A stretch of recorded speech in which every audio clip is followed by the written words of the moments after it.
Steve, can you do the roll for us, please? Of course. For the State Treasurer, Ms. Glasser. For the State Controller, Ms. Packman. Mr. Rosensteel. Ms. Higa. Ms. Yamamoto. Ms. Hendricks. Mr. Keeley. Mr. Unterman. Here. For the Superintendent of Public Instruction, Ms. Sumant. And for the Director of Finance, Ms. Ortega. Chairperson Dillon, you have a quorum. Thank you. So our first item of business is to approve our board agenda. I'd entertain a motion. So moved. It's been moved by Harry, seconded by Tom. Is there any discussion? Feels really weird from this side of the room for some reason. All in favor say aye. Aye. All opposed nay. Any abstentions? All right, we've approved our agenda. I didn't say with flexibility, but we might need a little bit of flexibility depending on how we do time-wise. So Brian, your first up, item number 2, approval of employer reimbursement of trustee service, please. Thank you. So this is your regular July item. If you remember, we had a detailed discussion of this policy in June. We were instructed to bring back information on the policy in November. In the meantime, the board adjusted the rates, and those rates are reflected here. This is simply the action item for the board to approve those rates as they apply to specific board members. I'm happy to answer any questions. Are there any questions? Seeing no one in the queue, all in favor say aye. Aye. All opposed say nay. Any abstentions? That motion is passed. I think. Are you all lining up for something? This one? This item? Harry? I would just ask that, I inadvertently voted on the item, and so I want to Oh, abstain. actually abstain because I'm affected by the decision, so. Here, staying with you, Sharon? Yeah. Okay. And I'm just not voting. You know, yeah, you're not. You're good, Karen. elected. You are an educator for your life, whole life, but not released home. Jennifer, Dave, if you guys come to that mic again and I don't see you because I'm facing this way, just let me know, okay? Go ahead. Thank you very much. Jennifer Baker, California Teachers Association.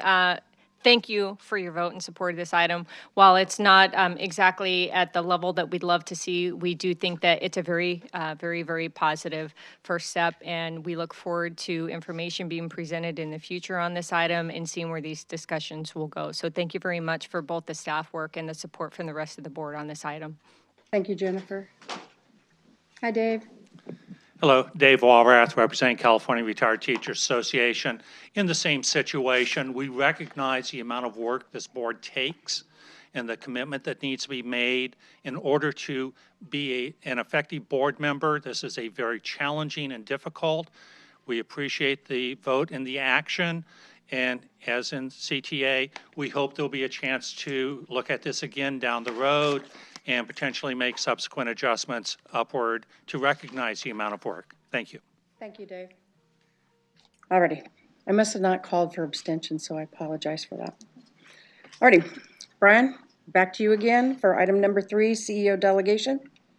Thank you. So item number 3 and item number 4 are really presented to you for information as part of a compliance approach. As we discussed in benefits and services, we'll also be bringing your charters to your attention to review. This is an information item.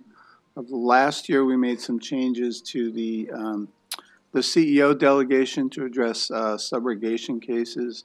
There have been no subsequent changes to it, so this is purely an informational item.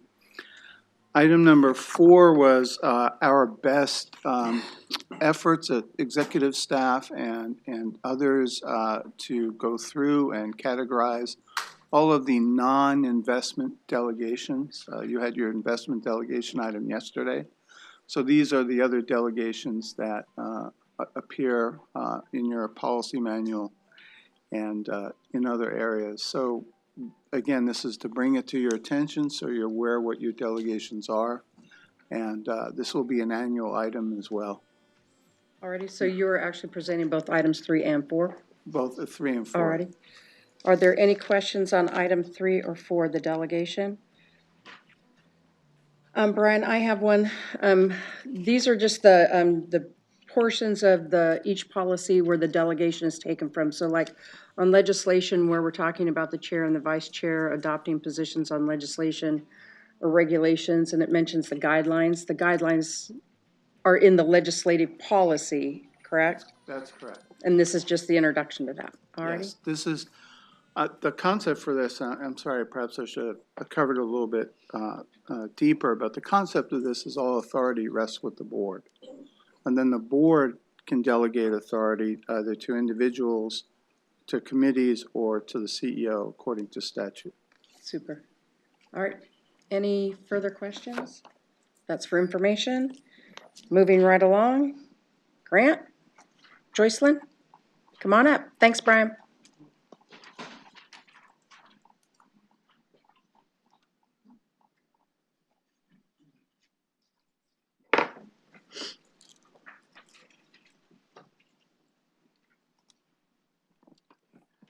Good afternoon. So this report on state and federal legislation is probably going to be a little bit shorter than ones we've had previously this year. I will just say a couple things before we begin. Joycelyn works really hard, and I've been impressed this year with the really team effort that she's been a part of with not just ourselves and CalPERS, but some of our stakeholders in terms of coordinating meetings on a lot of the investment bills that we've had. And then sort of along that same vein, you requested, I think back in April, that we see about organizing a joint informational session on divestment versus engagement. Last month I reported that it looks like we were headed toward that in September. It looks like now we're talking about either August 28 or August 30. Both chairs of the Senate and Assembly PERS committees are on board. Senator Pan mentioned it during a Senate PERS committee hearing this week. So it's coming together, and I'll give more details as we know and send emails. But with that, Great. I will turn it over to Joycelyn. Thank you. Good afternoon. Hang on a second. Sharon? Will you, I mean, board members could attend that if they wanted to, or, yeah? Yeah, and I reached out to Harry as our investment committee chair to see if he might have an interest in kind of kicking off our presentation.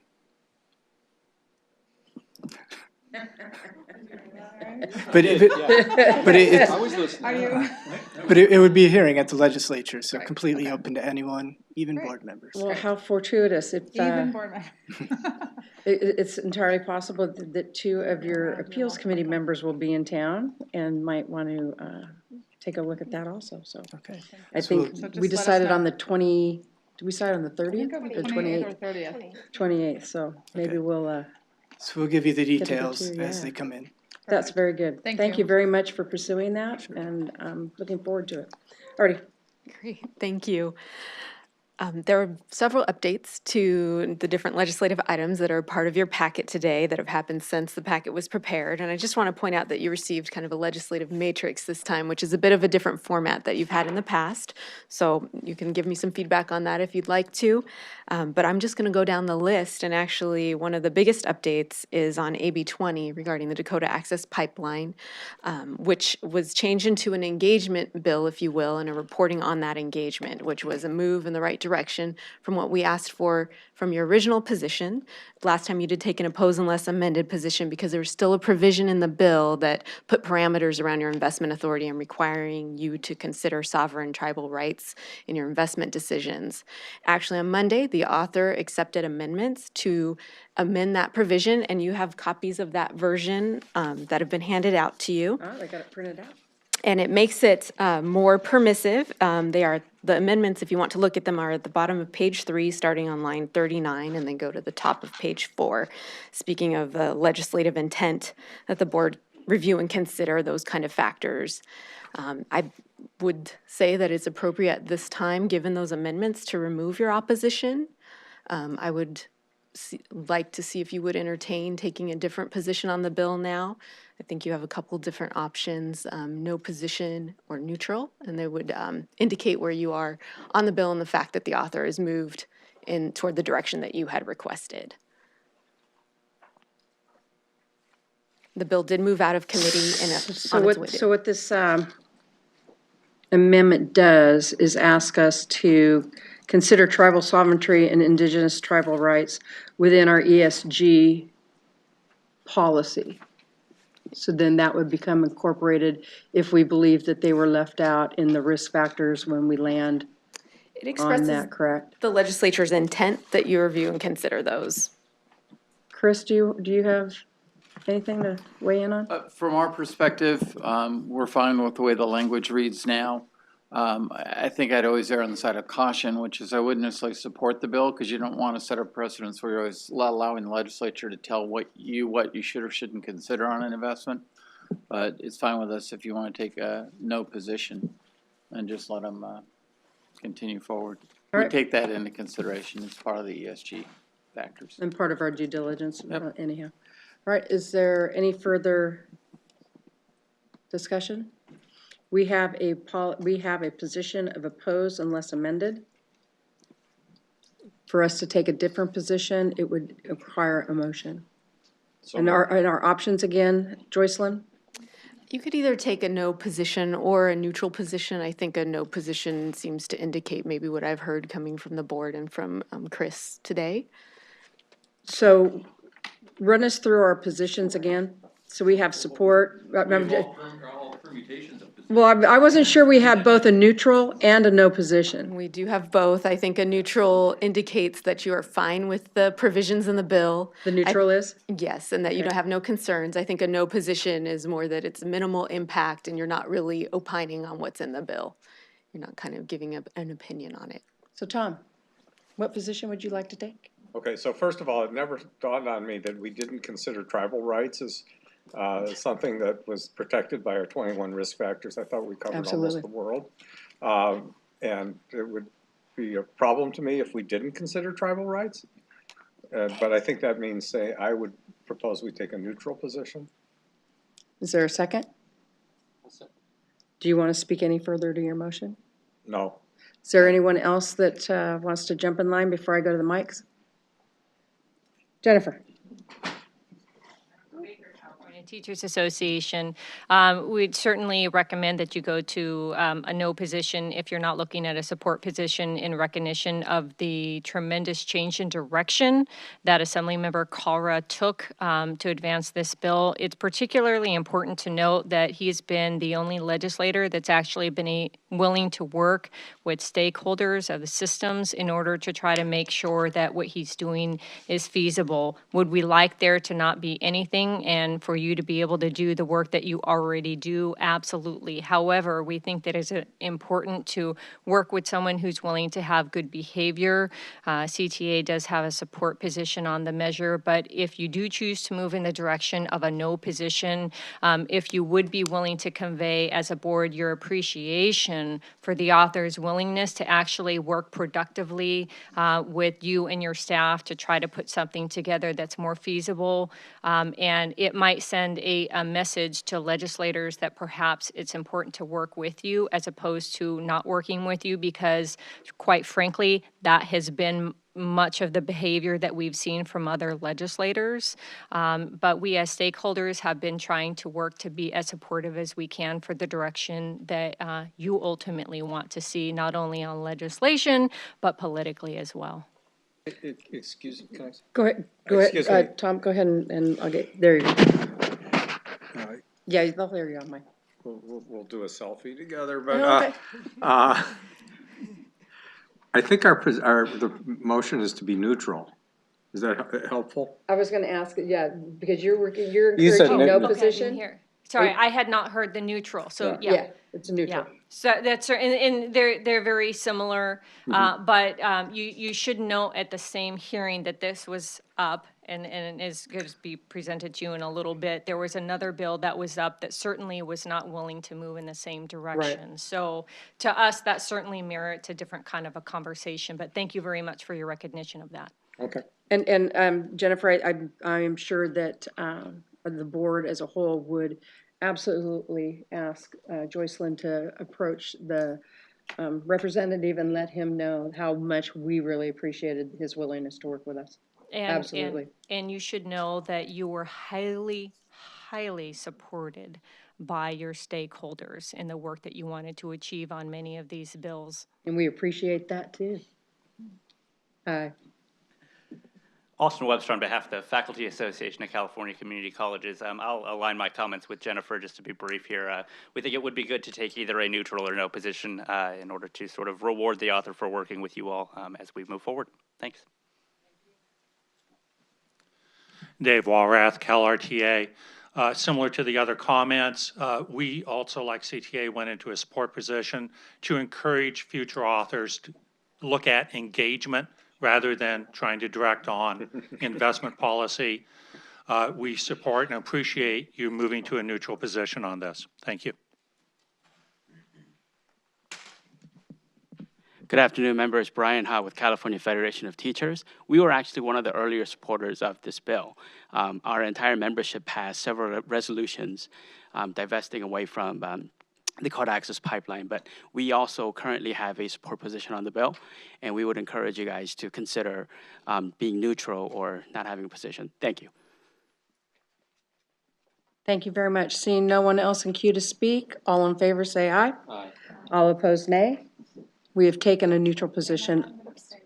Abstentions? I usually do better than that. Abstentions? Alrighty. We will have a neutral position on AB 20. Alrighty. Joycelyn, back to you. Thank you. Moving down the list to bills that are still moving around this year in the process, AB 1325 is our annual housekeeping bill, and that bill also moved out of committee on Monday and on to Senate Appropriations. So that's moving along. The other bill that Jennifer just alluded to, AB 1597, which has to do with divestment from Turkish investment vehicles, that was slated to be heard on Monday as well in the same committee, but it was actually pulled by the author, so it was not heard. And so that bill is not moving at this point in time. And the deadline for policy committees is next Friday, so there's a very, very narrow period of time that anything could happen with that specific bill. And the next is ACA 15, which is the, you just took a position on that at your last meeting. It has to do with getting a vote from the applicable jurisdiction for adding people to a defined benefit program or to increase benefits. That bill, I just want to let you know, has not yet been referred to policy committee. Although constitutional amendments aren't subject to the deadlines in the legislature, in that it hasn't been referred yet, it's just kind of on hold.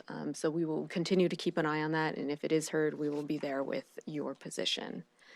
And then similarly, if you look to the bottom of the state legislation, it's SCA 8 and SCA 10 by Senator Morlock. Those bills were slated to be heard. The author pulled the bills. They weren't heard. They, again, could be heard sometime in the future, and I will keep you posted on that. And on the federal legislation, there's not too much movement since the last time. HR 10 and HR 985 have made it to the Senate, and then HR 1205 and Senate Bill 915 remain in their houses of origin. All right, Joycelyn, we have, so there's only 3 on this list that we've not taken positions on. They're either being held or going to be run as a 2-year bill. When would the board expect, when could we expect to have the analysis and take positions on those? Trying to think about your schedule. We will be checking in with authors, depending on which bills they are, prior to your November board meeting, and I can give you an update at that point in time. They have to move, if they're still in their house of origin, which I think most of them are, they have to move by the end of January 2018. And then I can also come back and let you know what happens in February. And when do bills get introduced again in the second year of the cycle? February. In February. By mid-February. Okay. So the 2-year bills would be then introduced again in January? They would be acted upon, right, in January. All right. And we'll have to think about the timing of bills that are introduced in December, January, and February, because we won't be able to prepare the analyses for you in time for the board packet to go out. So it's going to be an interesting timeline in the winter. Okay. Is there any further questions of Joycelyn or Grant at this time?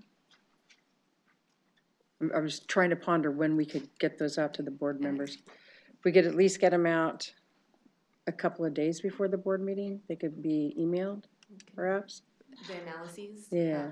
We can check on the timelines that All are right. required for the, Will you for let us know posting as the soon as possible, materials. please? Yes. Alrighty, thanks. All right, moving on to the next item then. Jack, that goes to you. Thank you, Joycelyn. Thanks, Grant.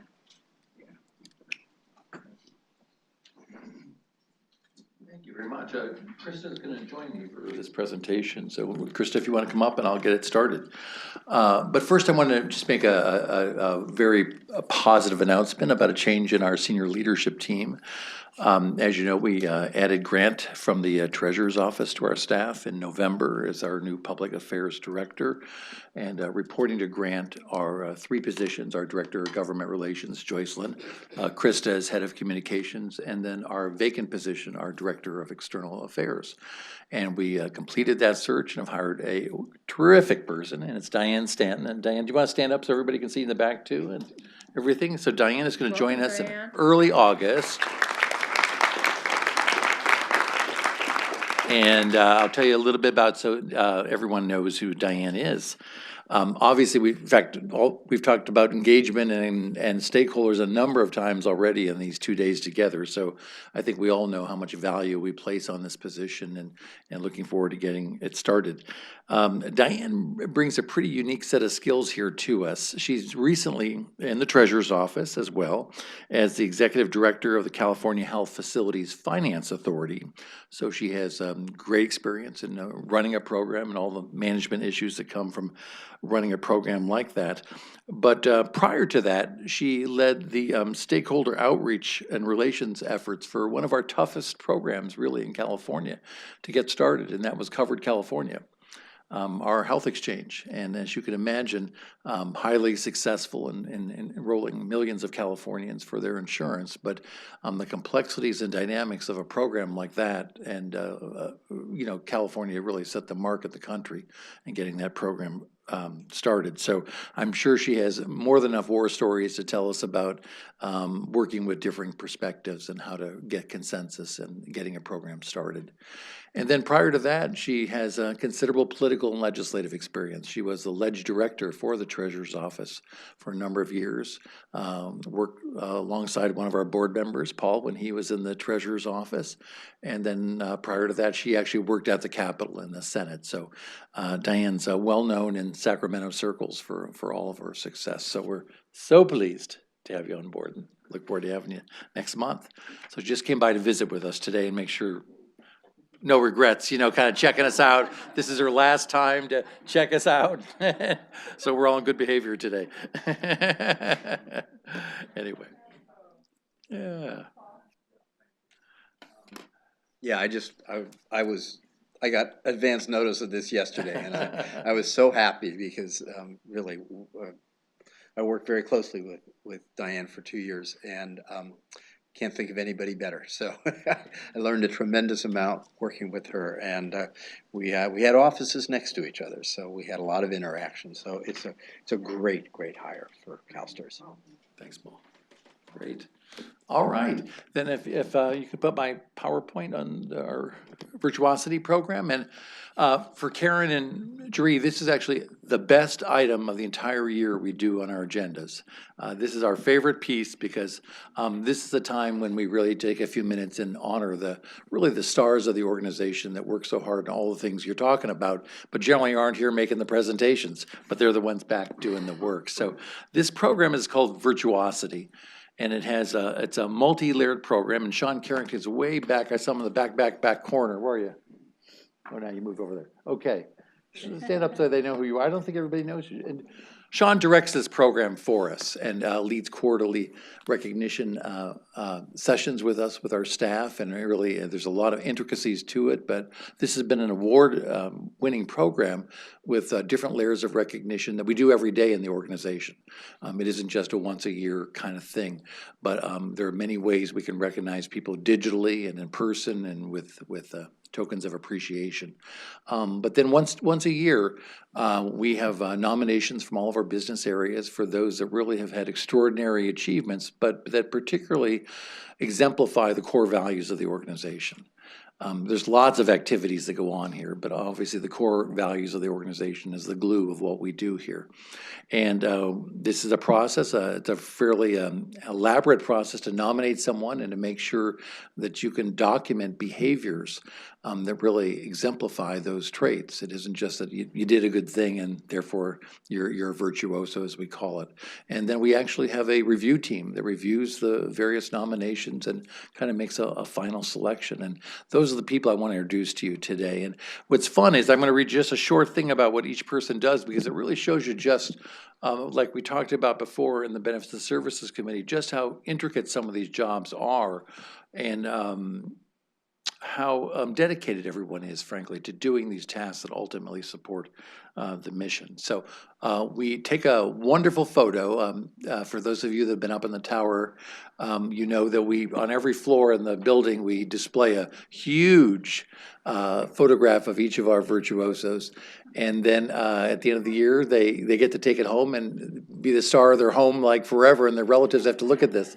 But it is we really want to show them off to everyone in the building, and we rotate them around the building so that people that don't know them in certain branch gets to appreciate all that they've done for us. So Lucy, who you just met minutes ago, is the first person I want to highlight. And you're all gonna stand up as I read you and just say, so, oh, they're sitting in perfect order. All right. So Lucy, if you'd stand up first, I'm gonna walk. Now, if you ever, I'm gonna read a short job description of Lucy, but if you ever, when I read these words, if you ever wanted to think of the definition of a key person risk in an organization, here's Lucy. Lucy has the responsibility for leading staff in planning and organizing the preparation of our monthly financial reports, our quarterly full accrual financial statements, the annual audited financial statements, the state controller and legal basis financial statements, the local government reporting system reports. She coordinates the year-end audit activities for accounting with the external auditors and accounting for non-pension reserves. If you can imagine, there's actually room. She's also responsible for representing this entire branch on our pension solution project. So that's a great example, Lucy, that has more than a full-time job in this organization, which we have much of our risk dependent upon the effort she puts forth in organizing our financial reporting. But because of her expertise, we need her on the pension solution project as well. And remember, we talked about just a few minutes ago about pulling customer service people off and having them on our technology project. So Lucy, thank you for all that you do, and it's a lot. All right, next up, Patrick. All right. Well, we'll give maybe a huge one at the end here. Patrick Bivens. Patrick works in Benefits and Services.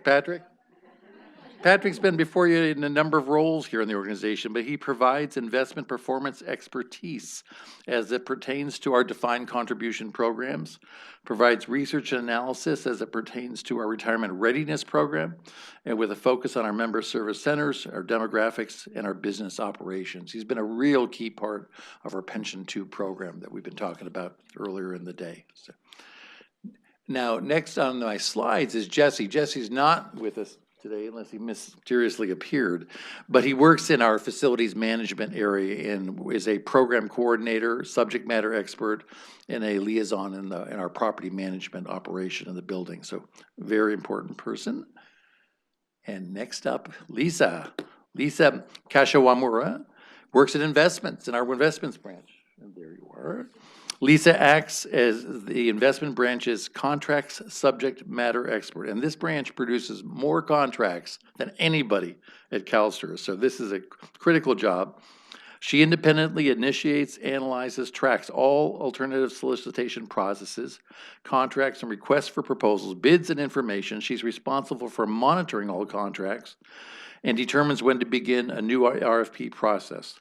She also accumulates required documentation and partners with our business managers to determine the scope of work for the bids. And she's also what we call a super user of our Business Direct system. Those are the super experts, obviously, that help all of us work the system. So thank you, Lisa. Yeah. Now this person looks familiar. Lamont King. Works at the General Counsel's office, and of course you see him often in our investment committee. Lamont provides the highest level of expert legal advice to CalSTRS on all matters concerning CalSTRS' investment portfolio and asset management. He has full autonomy to represent the organization for legal matters connected to all of the global market and political legal issues that involve all financials issues of our investments. So very, again, key man issues here in the organization. Thank you, Lamont.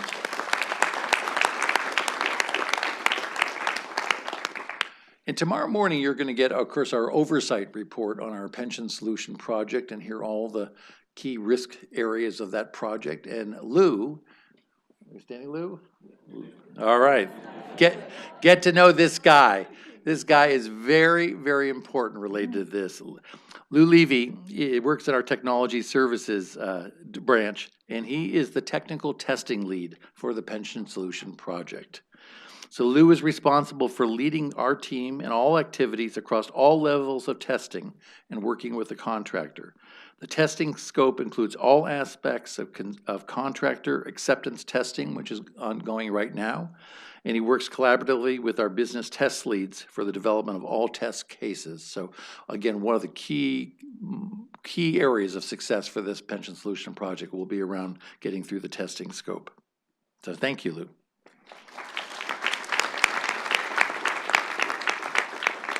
And Tom is not here today, I don't believe either, but Tom works for Krista, and you see much of his work all the time. He really is the coordinator and manages all of our multimedia work in our communications branch. So in a minute, we're going to be talking about some of that work for you. All right. Next, David Oshima. David. All right. David also works in our benefits and services branch, and he works on our service retirement benefit initiation team. He researches and analyzes data and cases to accurately process inquiries for member accounts.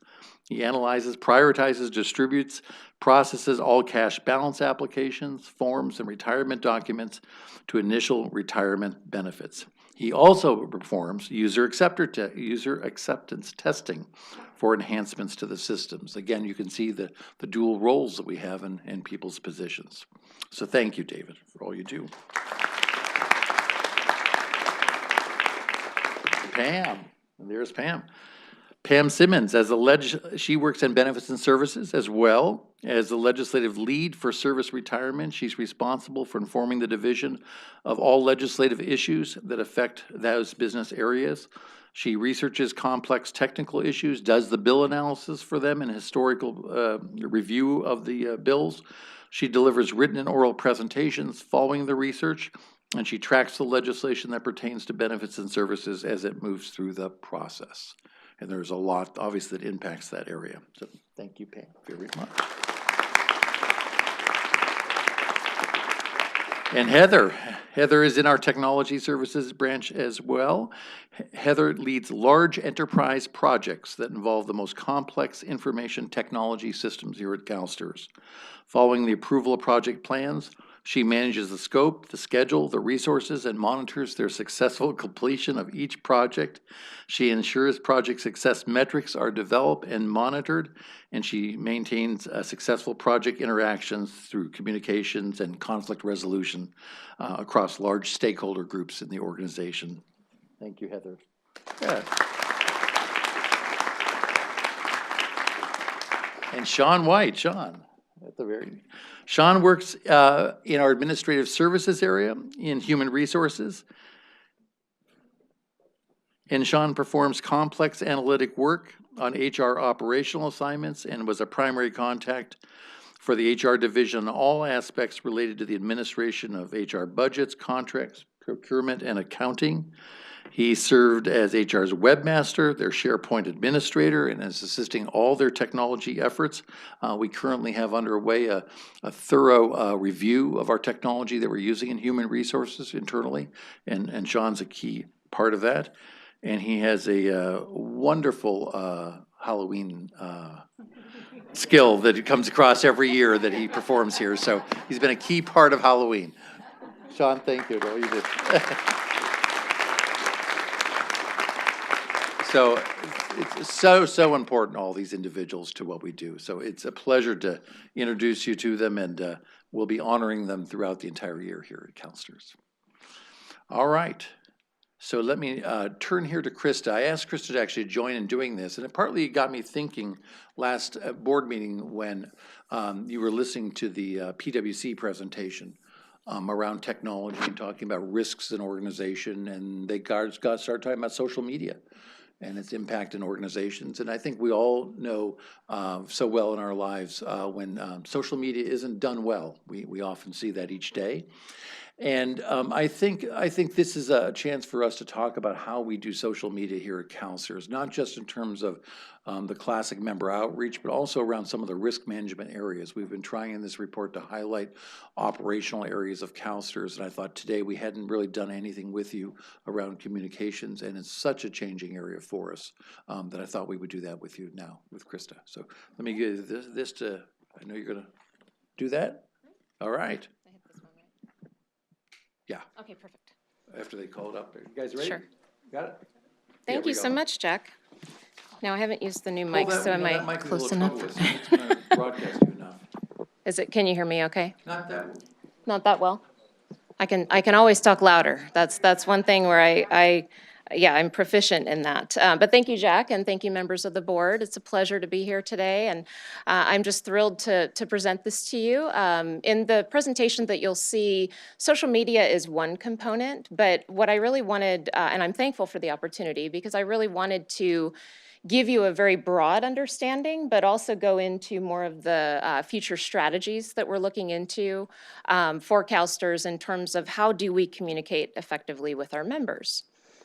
So first off, in terms of CalSTRS, obviously, we have a 104-year history of delivering on our promise to our members. This is a word cloud that my staff put together, but these are actual words that are pulled from member surveys. So this is actual feedback from the members, and I think that that's really important to convey because we really do listen to our members, and we look forward to the feedback because we view that feedback helps us always improve and to be more effective in what we do. Now, when you look at retirement planning, so I'll read this to you.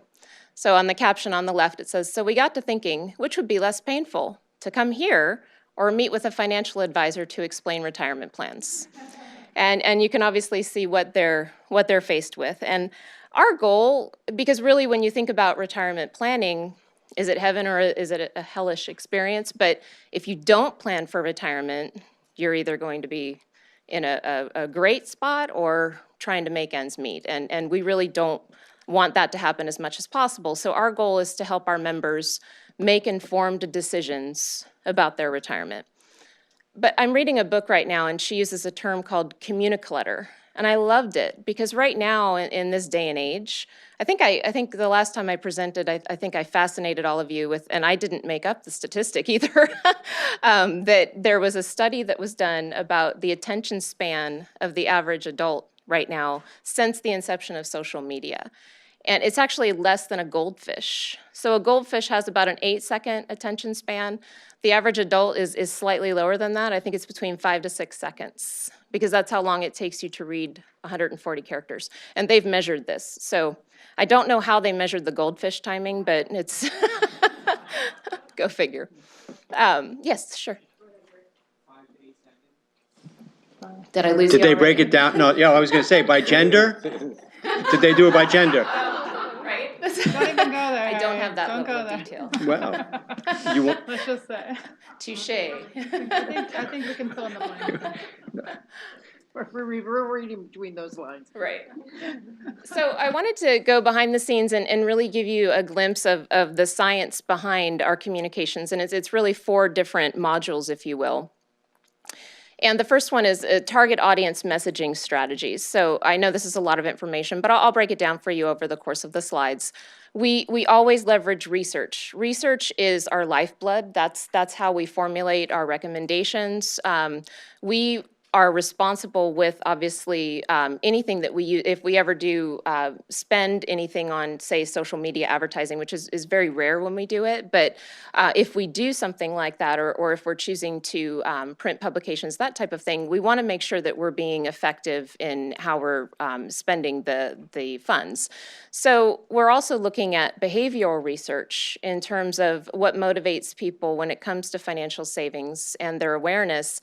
And what we found with retirement especially, and I heard you talking about this yesterday, is I know a lot of teachers as well, and the first thing they always say is take care of my retirement, or, oh my gosh, I know I haven't done what I need to do to plan. And I haven't even said anything. I've just told them I work at CalSTRS, and they immediately go into that, and it's almost like a shame or an embarrassment. And our goal is to take that out of their feeling and to empower them by giving them so many tools and resources and really demystifying, if you will.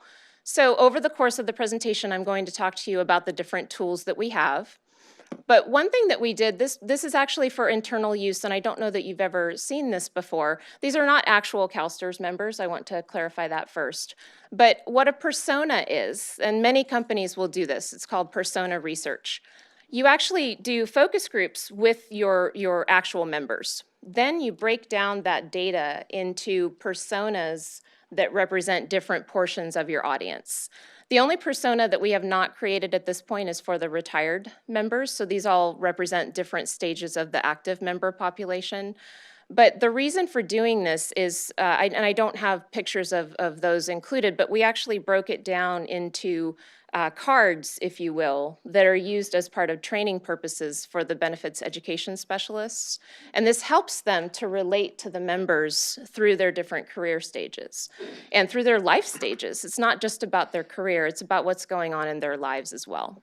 Krista, before you go much further, and you might have just said this because I was actually checking out something else I wanted to talk about is further down. Are there 5 to 8 seconds, exactly. Are these our members? No, these are. This is stock photography? Images, yes, but the feedback that was used to actually generate their personas was based on actual member feedback. So in terms of data integration, we always want to provide members and our audience, because our audience as well, just so you know, with my team in communications is also the internal side. It's all of the CalSTRS employees statewide. So we want to provide timely information that's relevant, it's informative and clear, and really, like I said, to help members make informed decisions. And we listen to member feedback. We've heard they love action-focused checklists. I think one time in the member kits, we actually, we decided not to make folders, or not folders, pockets. Oh my goodness, we had so much feedback, don't give me back my pockets, I want my pockets. So we put the pockets back in and never again, the pockets are sacred. So we know certain things that are more applicable and more effective when it comes to the member population. And the annual retirement progress report, I know you were talking about that earlier, and I can give you the updated numbers actually. So right now there are a little over 53,000 printed requests right now for the retirement progress report. And we do promote that regularly in social media, all of our newsletters, on our website, via email blasts, et cetera. So we use all of this data, and that's how we actually formulate which channels are we going to use, which messages, or how are we going to message, because it's not a one-size-fits-all approach. So right now, I'd like to take you through some of the different channels that we use. Now, these are our printed publications. This is by no means the only ones that we have, but this is just a sampling. And we specialize in printing or doing publications that are actually specific to different topics, but also very general publications as well to help members understand an overview of CalSTRS. And then we have the member kits, which are focused on different career stages. So every year we have a population of, it depends, but it's usually between about 28 to 35,000 members who receive these member kits. And that means that they've just newly vested, which they just hit the 5-year mark. They're mid-career, which that's actually a much more detailed statistical sampling for that. And then nearing retirement means we're estimating that they're about 5 years away from retirement. So, and this is actually where we have many of the action-oriented checklists. And these are CalSTRS members on the cover. Those are, oh yes, thank you, Dana. Yes, those are actual CalSTRS members, correct. There we go. And then the active and retired members, we also have newsletters that we publish twice a year. Connections on the right side, that is actually, We customize that actually broken down into age groups as well, 2 age groups. So we have a under 49 population, and that's the Your Retirement Matters that you see on screen. But then for the over 50 population, it changes to Reaching Your Retirement. So we customize and we specialize the information in those publications specific to those age groups as much as possible. And then Retired Educator as well is distributed in the summer and winter. And members actually have the decision to set their delivery preferences, whether it's via mail or electronic if they don't want to receive it printed. Now here we go into social media. So I put a snapshot of our statistics. I am so proud of the team that runs social media. Melissa Weiss is our social media editor. She is always monitoring, always listening. But she knows how to engage with members, and I definitely can show you there's proof in the pudding, because I mean, you look at over 6 years, Facebook has grown over 2,000% in terms of the followers. I don't have YouTube represented because YouTube, we don't measure it in terms of followers, we measure it in views.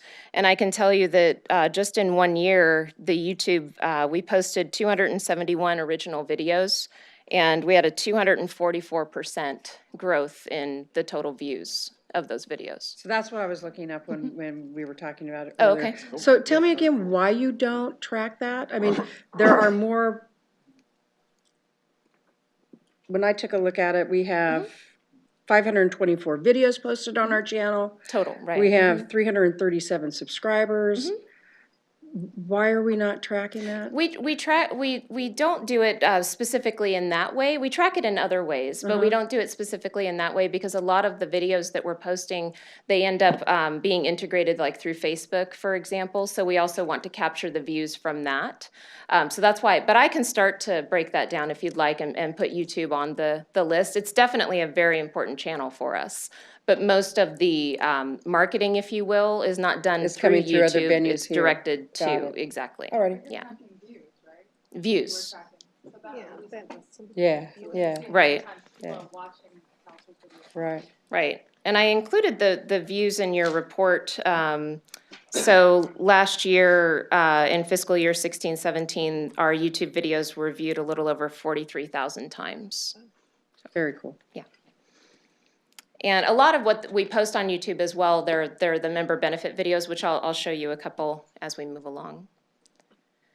I wanted to give you just an inside glimpse of some of the analytics that we can find. So I chose to use Facebook because they actually have a very user-friendly platform. But we can tell our audience demographics. And as of this morning, we had we have close to 21,000 followers now on Facebook. But as you can see, look at that. It's 72% women and 28% men. It almost identically matches the demographic breakdown of the membership of CalSTRS. It's quite fascinating. And I haven't done the overlay. I can ask Rick Reed to do like the age overlay. But we do know, because Melissa will engage, but she also will look at the profiles of people who are liking CalSTRS, and we can tell many of them are member-based educators. If we ever, when we do marketing on Facebook, it's very affordable to do marketing on Facebook. And when we do that, we target and actually drill down so that we are most effective when we're spending the money, to not just broadly blanket the population. We want to make sure that we're sending it to the people who it matters to. And then the audience engagement. So this is the other side of the coin that we want to ensure. So engagement means, so there's on Facebook, there's you'll see at the top, there's the reach, which that's how many people saw your post. Engagement means what did they do something with it? So either did they like it, did they react to it, love it, did they comment on it, did they share it? So that's what engagement measures. And we have a very high engagement rate. That's something actually to be admired, is the engagement rate. Many companies strive for that. Then we can actually break it down to post-by-post metrics, where we can actually drill down and see. So for example, the top post there is on April 28th. They're story related. They're always, when Melissa does something, see, look at the one right below it. It says it's the end of the year, how do you feel? And that has close to 10,000 reach. But then look at the engagement. It's over 1,000 engagement and 220 comments, reactions, comments, or shares. So that's a great example where it's a conversation. It's not just pushing, but it's actually engaging and conversing with the people who are on our channel. And then you go into the word clouds. So part of what we do with social media is we're always looking at what's trending, what are people talking about. And obviously we're looking at it from the lens of CalSTRS, but we do very actively monitor and research other issues. And obviously CalPERS, we're always monitoring what media they're getting exposed to. But for example, in April, the key topics were paring down the U.S. equities, some of the different private equity changes, and then the corporate governance initiatives. And then you go to May, and you can see the Diversity Forum pops up, but that's why CalPERS is in that as well, because they partnered with us on the event. Then you also can see some of the corporate governance initiatives with Netflix and Mylan. They're smaller. So the size of the words means how much or how important or penetrating those particular conversations were. And then in June, the thermal coal divestment was a key topic, as well as our opposition on the Financial Choice Act. So next up, this is what Jack was mentioning in terms of the monitoring portion. So this is really how we monitor conversations, but we also respond to them and we'll take steps to respond to them. But this is how we also look at our reputational risk. So all that we're doing on this is every single day, Melissa is looking at these conversations. She generates a weekly report where we're going into detail on what's being said, what are the impressions or the influencer rate, basically, of those particular posters.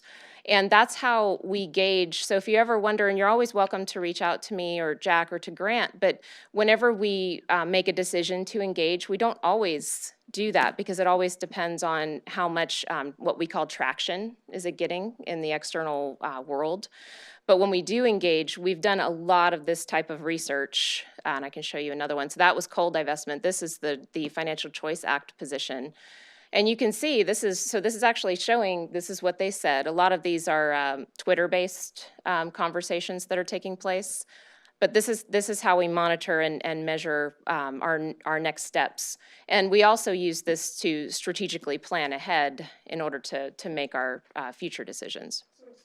Impressions number, please? Oh, sure. So that means that, for example, the very top number on there is Financial Buzz. So that means that Financial Buzz has, I believe that's what it is, 70,586 people basically in their network.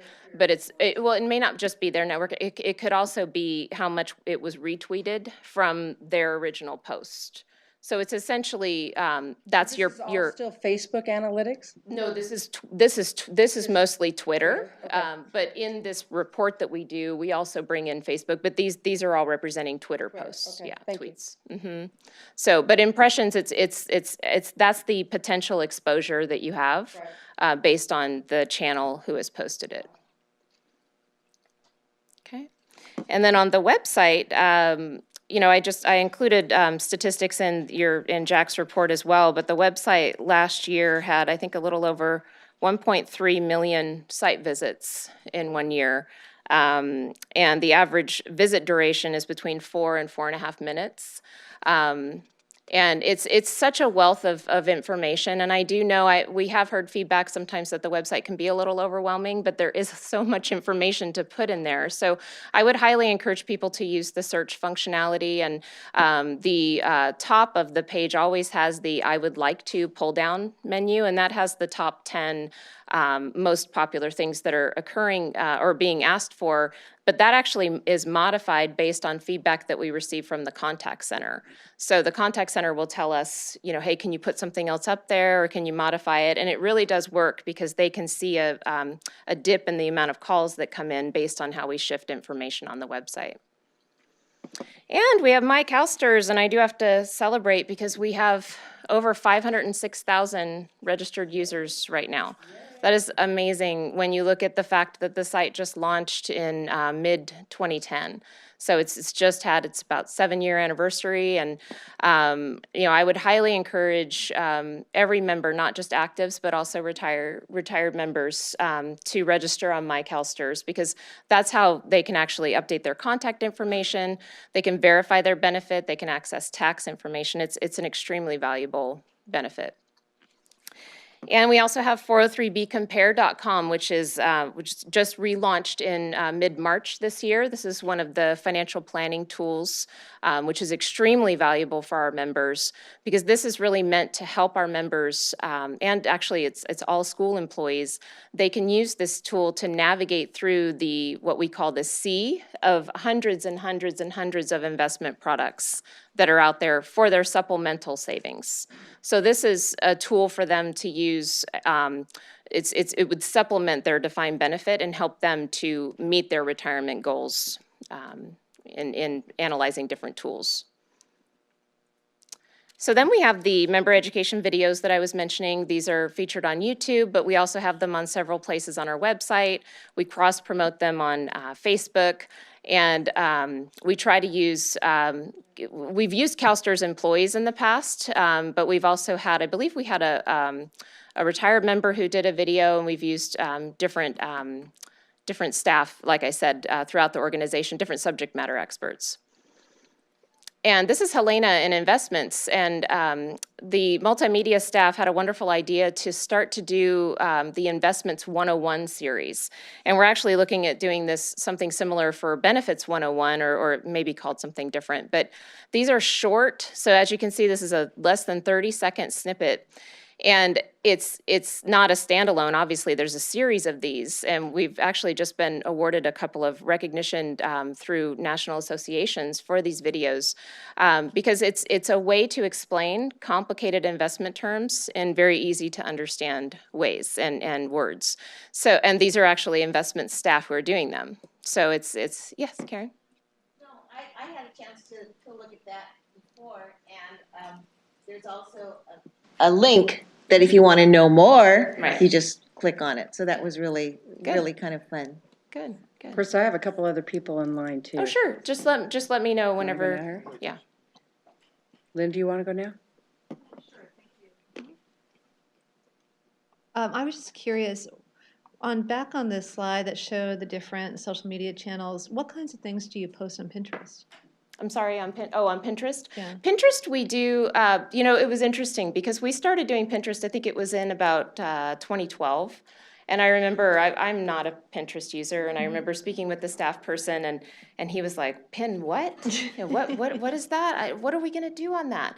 And we started very small, but when you look at the demographics of Pinterest, it's an almost identical overlay for our member demographics. So we started posting things like, it's very image-based. So we have a board, because for those of you who aren't familiar with Pinterest, it's like a virtual bulletin board, and you can do customized sub-bulletin boards. So we have different boards on, what's your retirement future look like, or what are your interests, and people will post, maybe pictures of gardening tips, that type of thing. But we also have channel or boards rather, where they can post maybe unique ideas for engaging their students.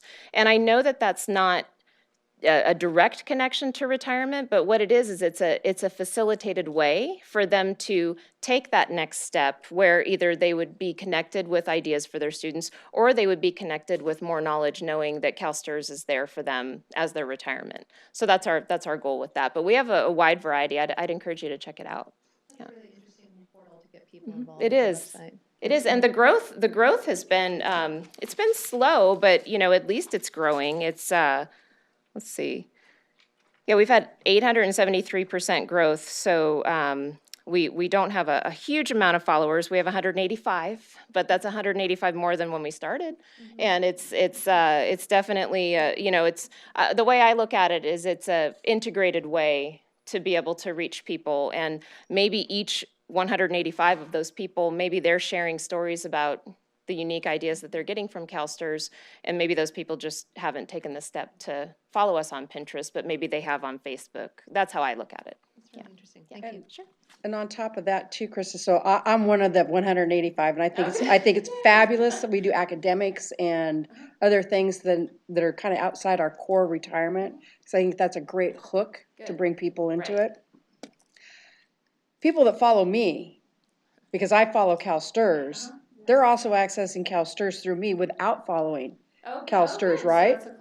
I don't know. I'm not asking you. Yes. They do, right, through Pinterest. So we actually could be reaching a whole lot more people through the linkages that people have through their own boards, I guess would be.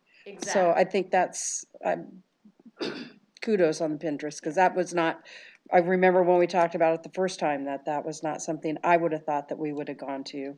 It's on not that. conventional, but it's, yeah. But it's also, the important thing to note as well is if you go to Pinterest and you go to CalSTRS board, you don't have to be a Pinterest member or even logged in to see it. So, but there, unfortunately, there's no way for us to measure the actual views that way. We measure it by the followers because I don't think the platform can actually tell us that.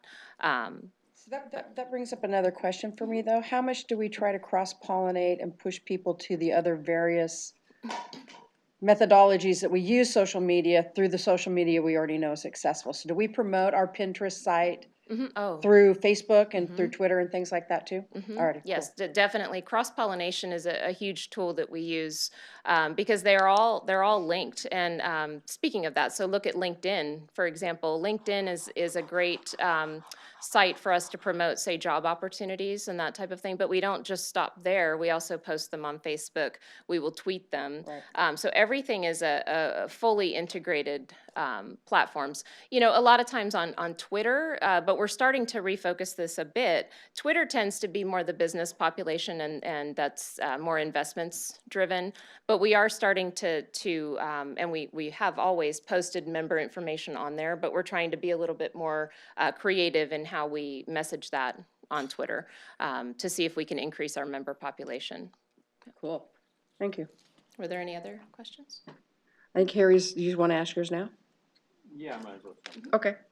So, yeah, it's exciting. There's so much, right? I mean, Yeah. big data, we have so much data, we have new ways of communicating to people. We can drive information to folks, right? So, like looking at a website feels like so 1990 right now, right? I'm going to the website. No, I mean, really, I mean, that's how fast things are changing. So for me, I guess the question is, how do we integrate all of this? How do we take all the big data that we have to use it appropriately, to communicate meaningful information to our members so that they can really, what's our mission to ensure the retirement security for California's educators? And we know there's a big gap between what teachers need to have when they retire, what we're able to offer them, you know, so stuff we have to drive to them, and then that hopefully they'll take action with. Right. I'm a big believer that YouTube, video communication, Twitter, that's the future. It is, you're correct. That is the future. So we also have great relationships as evidenced by folks that we were able to invite to be with us. Sometimes it's on investment, sometimes it's on data.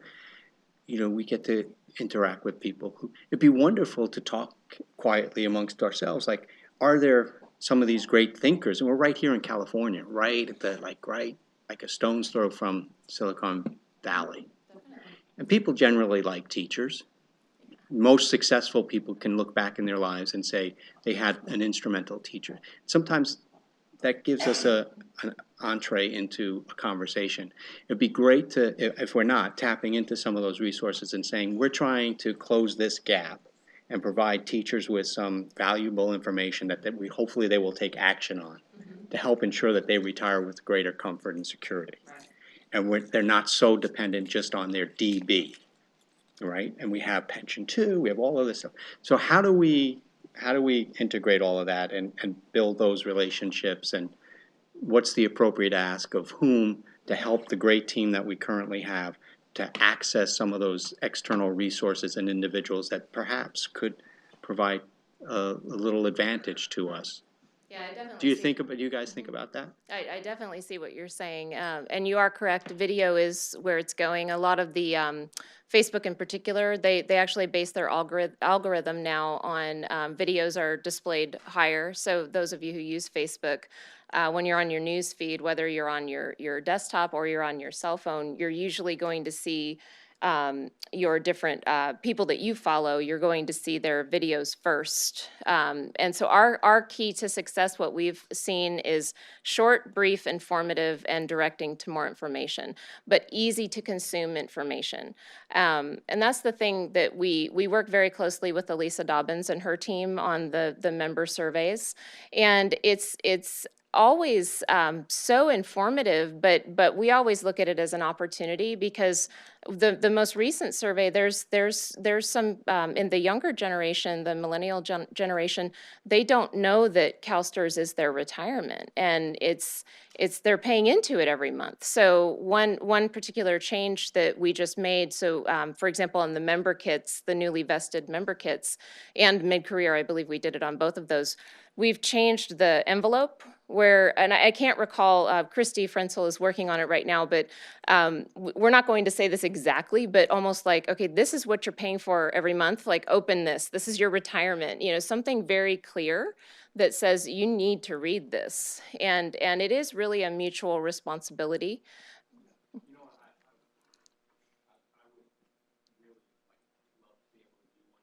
Is ask somebody like Eric Schmidt, hey, if you were the head of CalSTRS, or you were on the CalSTRS board and you knew there was this information gap and your only interest was to empower teachers, how would you reach out to them? What would your folks do? I think, where I'm Just seeing. picking like one person. Oh, sure. It could be anybody at that, Right. I think what we're also seeing is the people like me approach. Teachers respect other teachers. They listen to other teachers and they take advice from each other because they all share experiences and they all share the stories and I think that also inherently comes with it credibility and trust. And we already know that they trust CalSTRS when they know about CalSTRS, but they automatically, I think, trust each other, and we're also going that route as well. And at the end of this presentation, I'll show you a video that my staff went to. Jack was speaking at the California Retired Teachers Association annual conference, and we obtained a lot of kind of people on the street type of interviews, but one in particular, Dave Geberding was just able to finish just a real quick snippet to be able to show the board. But the goal with those is to actually use those on social media, use them in easy to consume information. And that's the key, because we've heard from members, CalSTRS, it's overwhelming. I mean, I know how I feel about being a CalPERS member. It is overwhelming. And a lot of times I think that we take it for granted, just in general, being in the pension industry, that it's easy to understand, but it's not outside. So we're really trying our hardest to do that. But it is a mutual responsibility. We do look to the members to also share that responsibility, but also working with the employers. We have a great relationship with Andrew Roth and the entire benefits and services team, and Grant and Joycelyn also do a lot of the stakeholder, and now Diane do a lot of the stakeholder outreach. And those relationships and having the basically the trusted communication and conversations, that's what we need in order to help the CalSTRS information be more impactful. And I think we are definitely already, yeah. So Chris, this whole conversation just underscores for me just how important it is that a lot of our visuals include CalSTRS members and not stock photography. Exactly. As much as we possibly can. I agree with you. And that's always our goal, to represent the diversity of the membership too. Mm-hmm. And then we have webinars. So this is another area, Harry, where we're going. Pension 2 always does a wonderful job with their webinars. This is something where we would like to get into like the interactive component, where people can perhaps ask very general questions, not benefits, their benefits specific questions. But this is something where we are expanding this in more detail. And then we're also doing targeted email communication. We do this right now with My CalSTRS email blasts. We do it for benefit education workshops throughout the state. So when different member service centers are having their educational workshops, we will target, we'll do an information request. And for those members who we have email addresses for in the system, we will email them the information about the workshops. And then we also have the monthly warrant statements are sent via email as well. So one in particular, this was our GRI, our most recent GRI Global Reporting Initiative Sustainability Report. And this was published on May 9th. We ended up sending the email a couple of weeks later because that's also part of our marketing plan. We want to have a staged approach. So overall, that was delivered to 532,000, over 532,000 recipients. And none of them opted to unsubscribe. That was great. And then we had 223,000, or a little over, actually opened the email, and that's a 42% open rate. And just, I put this on there, the industry average is 10 to 15%. Oh, yes, when we use a company called Gov Delivery, and I do want to reinforce as well, they do not sell the addresses, they are CalSTRS, and Gov Delivery is actually only allowed to represent and to serve government clients. So they're very connected within the different government entities. And the reason why we did that is because entities like Gov Delivery have worked with the internet service providers to be able to have a higher delivery rate rather than going into junk folders, if you will. And we had a 4% click rate. So what that means is that a little over 21,000 of the recipients clicked somewhere in the email. And the most clicked, I can tell you, was the red box there where it says view the report. And we planned it that way. That was strategically planned. So, but I'm so happy with these statistics, and this is just the start because we just launched the Gov Delivery platform. Question about, because we're always talking about how to access younger members and kind of contact teachers, you know, when they're just starting to work so they can save more for their retirement and supplement their DB. You were talking about the change in the envelopes, and I know when I talk to younger teachers, I talk about like your retirement is like deferred compensation, right? That it's, and I'm just trying to think, have you guys talked about language? I'm always kind of obsessed with, so for a 25 or 30-year-old person, money, you know, the dollar sign, salary, cash, you know, like language that helps teachers want to click on something so they get that this is real money. It's just, you're going to get it later. Does that make sense? Right. In a really practical level, because at least at my school, I mean, our faculty love students, but they got to pay the rent, you know, and so they're really, you know, rightly so, that they're thoughtful about their salary and about their benefits. So have you guys talked at all about ways, so like with the sustainability report you just showed us,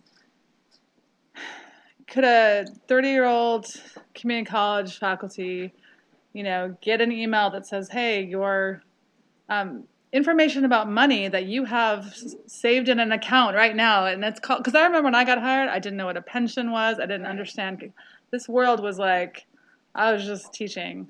And I just think there's so many faculty and teachers that don't get that this is money. This is real money. It's just you're going to get it later, that concept, you know, like what a pension is. Right. So have you guys talked about language you can use to draw people in, and especially if we're working more on being proactive in media, language we can use that's accessible, you know? Right. Does that make sense? Definitely. And what have you guys talked about, or what language do you feel like could work for that younger demographic? Sure, I do think it's and we've researched a lot of that, and we continue to.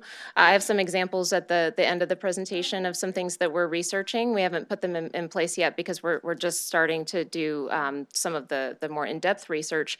But in terms of the behavioral research when it comes to finance, it's very interesting because one thing that I found is that sometimes so what you don't want to do is you don't want to fear motivate people, because what ends up happening is they either feel ashamed or embarrassed that they haven't done anything, or they don't want to admit that they don't maybe know how to budget that effectively.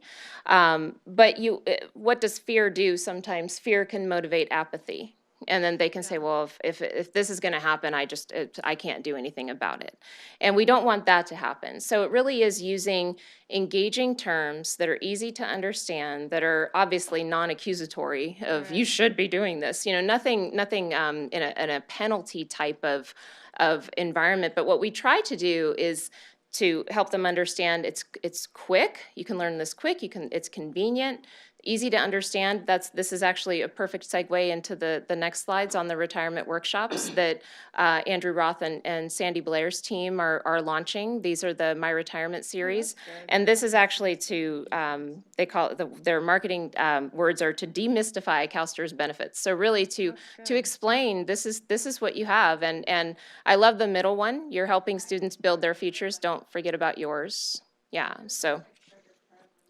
Exactly, and I admire that so much because they're so dedicated. Right. But They're so giving it's of other also, people. we also use different, in the member kits, there are calculators, like sliding calculators that they can use. We use different easy to understand financial calculations that can show the power of your investment. And then we have the financial awareness series, and this is actually, these are also part of at the member service centers, but we also do them at the headquarters as well. But save for your future, plan for your future, and protect your future. So they all go hand in hand, but it really is meant, and I've gone through all of them when they were initially testing it, and it is fascinating what you learn, even though, we're all adults, we've been doing this, but there's always something to learn, and we are always encouraging members to look into those and to take those. And believe me, they have a great participation rate when they do offer them. And they offer them regularly as well. So just to go through the rest of the presentation. So on the metrics, like I mentioned, a lot of this I've already talked about, but we go through the different feedback mechanisms of how we can formulate our future strategies. And what we really are looking at doing and continuing to do is leveraging technology to reach our members. And I do want to reiterate the commitment that CalSTRS has, that Brian Bartow and Scott Tirapelli on cybersecurity and protecting member data. That is of utmost importance here, and I just want to reiterate that that's always at the forefront of what we do. And so future strategies, social media engagement. So I put Facebook Live because that's, I don't know, again, how many of you use Facebook, but that's a tool that they've just launched recently.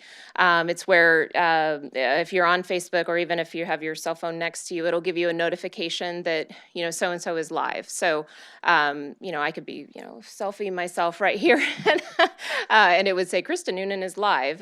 But what it does also is it saves it on my profile. So we would like to start to perhaps do the board meetings as Facebook Live, but we're still researching. This is something that we want to make sure we give considerable thought to. And the member-to-member testimonials is what I mentioned earlier, and I'll be showing just a brief 40-second video at the end of the presentation. And I already mentioned webinars, but one thing that we're looking at is how can we do them off hours? Because when CalSTRS employees are here, a lot of our members are in the classroom.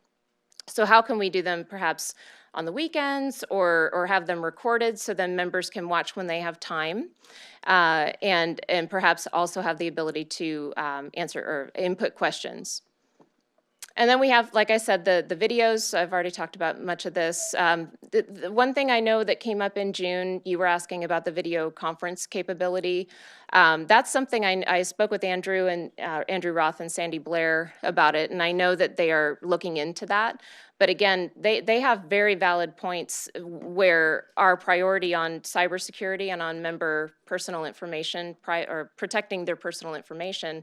And I was asking them, okay, well, can you explain it to me? And we want to verify that, A, that connection is secure, and B, that their personal identifiable information is not compromised. And the way that could happen potentially is if someone said, well, here's my social security statement, and if it has their number on it, and if somebody is hacking or somehow finds a way to get that recording, we don't want any of that to be compromised. So that's why we're still researching it. And with the chat connectivity and the contact center, I know that Andrew is very interested in doing that, and I have faith that they will definitely get there. I brought up the future redesign of CalSTRS.com and myCalSTRS.com because those are going to go hand in hand with once the Pension Solution project is launched. Because our goal is to actually have a personalized retirement progress dashboard, essentially, for members. We're also researching mobile apps. Mobile apps, what's nice about that, we already have a mobile responsive website, but with a mobile app, you can actually enable push notifications. And if you don't know, I think you all know what a push note, I think we get pushed a lot by, by our different, that's the Communiclutter. And then Sandy Blair and her team are also looking into interactive e-learning modules to increase member engagement. So that would be perhaps before they attend a workshop on their benefits, maybe they're required or as part of their registration, watch this brief e-learning module and answer a few questions, and it just helps to test their knowledge, if you will, and the absorption of the concepts. Okay, and then last but not least, as questions? Yeah. Mm-hmm. That last Oh, slide, sure. percent. That single sign-on for myCalSTRS, is that more of like a thumbprint kind of, or a, what do you call that? Isn't it called double, what is it, Ashish? It's double authentication. authentication or something? No,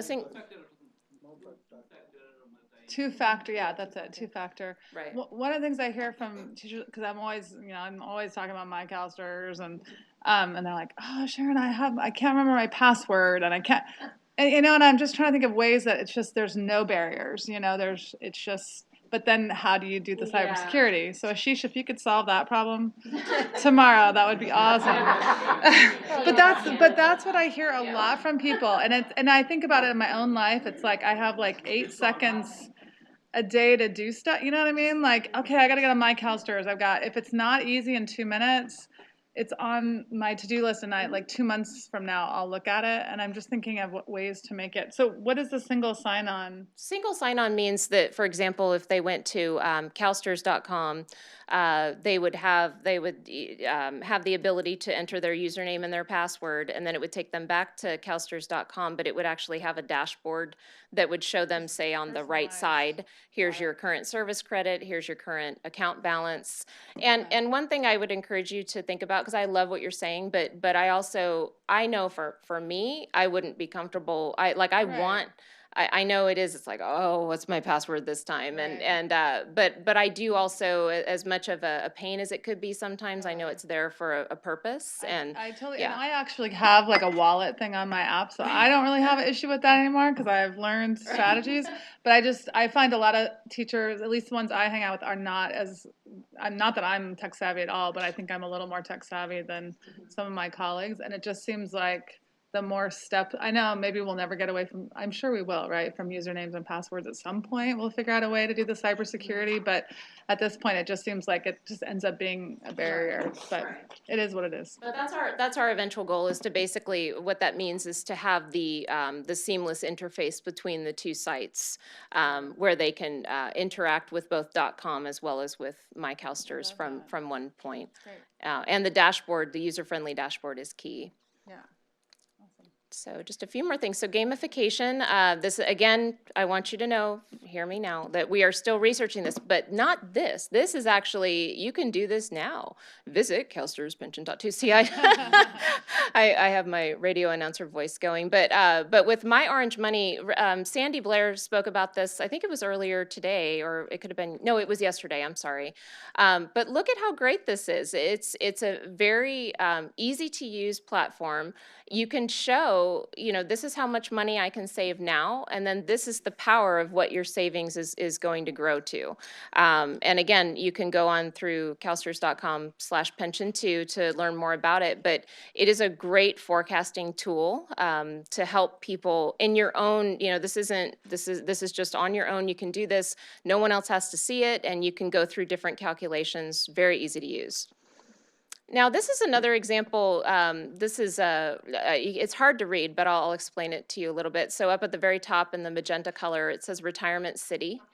And at the very bottom, it has her little avatar, and then it says Countdown to Retirement, 29 years.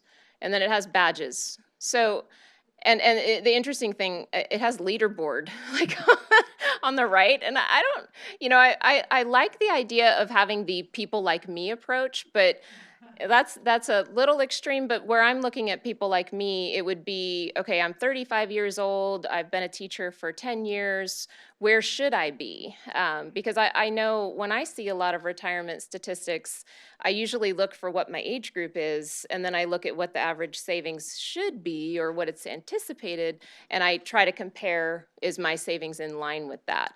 So I think that's where we'd like to go. But again, these are just examples, and there is research that's proven on gamification that people are reward-based, if you will, and getting those badges and I know my mom, I think she's watching right now, but she she plays Words with Friends, and she will ping me like Saturday, I have to get my badge, and there's but it's really motivating for a lot of people to do the badges and the progress. Basically, it's seeing that progress. And this is what the next one, this is Sun Life, and they actually have it measured on what level are you at. And congratulations, you're ready to go on to your next mission. And it's almost like a journey, but these are, like I said, we're still doing research, but these are, we can implement these or different tools and market them, but we have looked at gamification as a way to further engage members. And there's also studies that gamification isn't just for the younger millennial generation. It's actually across all generations. And it used to be more the younger males who were more into the gaming community, but now it's actually split between men and women across many of the age groups. So, but before I finish up, I think that a couple of my staff came down. I think, is this all that was able, right? I think they're all spread around the room. But so communication staff, can you stand real quick to be recognized? Yay, yay. We have several staff who are out right now, but I do also want to say that when Jack just introduced the virtuosos, we have 5 virtuosos in communications alone out of a 26-person team. So I'm very fortunate and honored to work with each one of them, and we really are a family, and we care about one another. And I do have to say that across one of the reasons why I love working at CalSTRS is just across the organization, the amount of dedication that all of the staff have to the members. So it's an honor and a privilege to do what we do. So, yeah.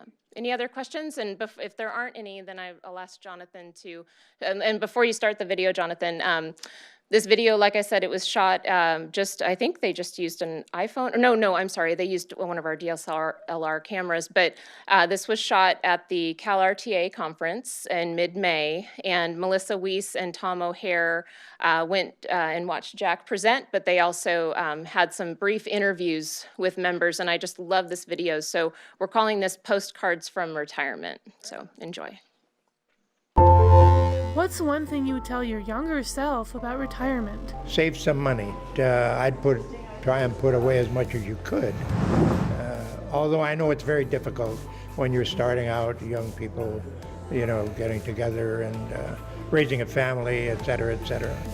So it's not that easy, but I'd say do what you could to put some money away and look ahead, Also stay healthy.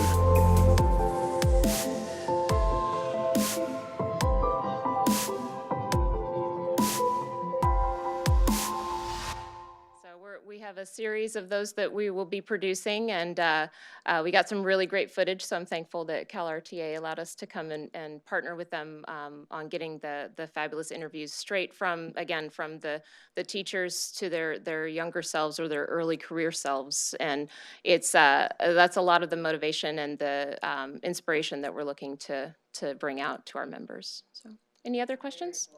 Thank you for the opportunity. Sorry, I know it was a little longer than expected, but thank you for the opportunity.